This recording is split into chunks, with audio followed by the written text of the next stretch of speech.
Dans l'approche Séraflo, on fait du stretching, on fait du yoga, on fait du renforcement spécifique. Tout ça à l'intérieur d'un flow. De quelle façon chaque partie de Séraflo agit sur le corps, c'est ce que je vais t'expliquer maintenant. Le stretching, bon, tu sais sûrement que le stretching, c'est d'étirer les muscles, hein, c'est des étirements. Le fait d'étirer le muscle, ça détend la fibre musculaire et ça crée ce que j'appelle du lousse au niveau des tendons, hein, parce que tu sais que les tendons, ce sont les parties qui rattachent le muscle à l'os. Les tendons n'ont pas la capacité, la propriété de s'étirer ou de se contracter. Donc, si on veut créer du lousse, je vais le dire comme ça, parce que je ne veux pas dire détendre, là, si on veut créer du lousse ou créer un peu de relâchement, tiens, au niveau de cette corde-là qui sont les tendons, ben il faut détendre le muscle. Le muscle étant détendu, il va moins tirer sur les tendons et ça va aider. Et pour avoir pleinement l'effet du stretching, eh bien, idéalement, il faut conserver la position un gros minimum de 30 secondes.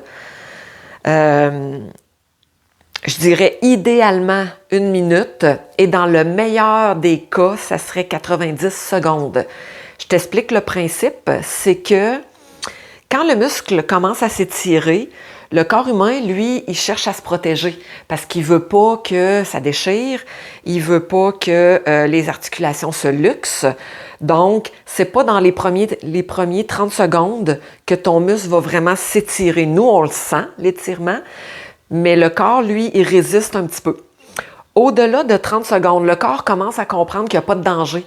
Et c'est là qu'il va commencer tranquillement à laisser le muscle s'étirer, s'étirer, s'étirer.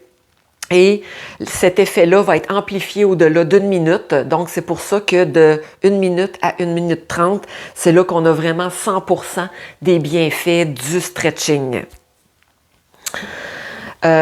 Pour ce qui est du yoga, de quelle façon le yoga peut aider justement par rapport à l'approche Séraflo et sur la physionomie, le corps, l'anatomie de tes clients. Le yoga, ben, c'est beaucoup en partant le respect du corps. Hein? Et ce sont des postures qui sont pour la plupart, je dirais, agréable à faire. C'est pas tout le monde qui vont aimer se placer dans le salon ou dans leur cuisine, prendre une bande élastique, faire des exercices. Il y en a qui vont préférer les faire en posture de yoga. Donc, ça donne des outils supplémentaires justement pour aider ta clientèle à soulager les douleurs. Et le renforcement spécifique est extrêmement important aussi parce qu'on pense à tort que quand on a des douleurs, faut éviter de solliciter les muscles, les articulations et tout ça, mais non, il faut les solliciter, mais de façon correcte. Le corps humain, là, il est fait pour bouger dans un axe très précis. Hein. Les articulations vont s'emboîter une dans l'autre, okay, une sur l'autre, et les débalancements musculaires vont provoquer dans l'anatomie une mauvaise posture. Je prends la principale mauvaise posture qu'on rencontre souvent qui est la rotation des épaules vers l'avant et une hypersyphose. Okay? Ça fait en sorte, par exemple, que mon épaule, elle va bouger, mais pas dans l'axe où elle devrait bouger. Ça crée des frictions, ça crée des frottements, ça crée des muscles qui travaillent trop versus d'autres qui ne travaillent pas assez. Donc, le renforcement spécifique vient équilibrer tout ça. Et encore plus quand on a un métier où on fait des mouvements répétés. Je prends en exemple justement les massothérapeutes, les orthothérapeutes, où on passe notre vie professionnelle en position à demi push-up. Les pectoraux travaillent énormément.